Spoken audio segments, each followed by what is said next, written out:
તો અમદાવાદની શાળાઓને આજે ધમકી ભર્યો ઈમેલ મળ્યો હતો, જેને લઈ આજે સુરત પોલીસ પણ એક્શન મોડમાં જોવા મળી। અમદાવાદની શાળાઓને ધમકી આપવામાં આવતા સુરત પોલીસે પણ કંટ્રોલ રૂમ અને સીસીટીવીથી નજરની શરૂઆત કરી હતી। શહેરની મોટી હોટલોમાં ચેકિંગ કરી સૂચનાઓ પણ આપવામાં આવી। કોઈપણ જગ્યાએ સંદિગ્ધ વ્યક્તિ દેખાય તો એ વિશે જાણકારી આપવા કહેવાયું। જેસીપી કક્ષાના અધિકારીઓને એલર્ટ રહેવા સૂચના આપવામાં આવી। શહેર એસઓજીની ટીમ દ્વારા સતત પેટ્રોલિંગ પણ કરવામાં આવી રહ્યું છે। અમદાવાદની શાળાઓને ધમકી મળતા સુરત પોલીસ પણ એક્શન મોડમાં છે। સુરત શહેરમાં તાત્કાલિકના ધોરણે અમારા માન્ય પોલીસ કમિશનર શ્રી અનુપમસિંહ ગેહલોતે સીસીટીવી કંટ્રોલ રૂમ જે છે એ એક્ટિવ કરી દેવામાં આવ્યા છે।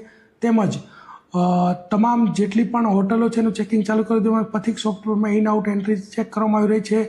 રેલવે સ્ટેશન અને જે એરપોર્ટ છે એની પણ સુરક્ષા વ્યવસ્થા સાથે સંકલન થઈ ગયું છે। તેમજ નાઇટ રાઉન્ડ છે એ સઘન બનાવવામાં આવ્યા છે। જેસીપી એડિશનલ સીપીનું સુપરવિઝન તેમજ 2 ડીસીપીનું સુપરવિઝન રાખવામાં આવે છે। તથા 1 થી 3ના ગાળામાં રાત્રિમાં સઘન વાહન ચેકિંગ પણ ચાલુ કરી દેવામાં આવ્યું છે।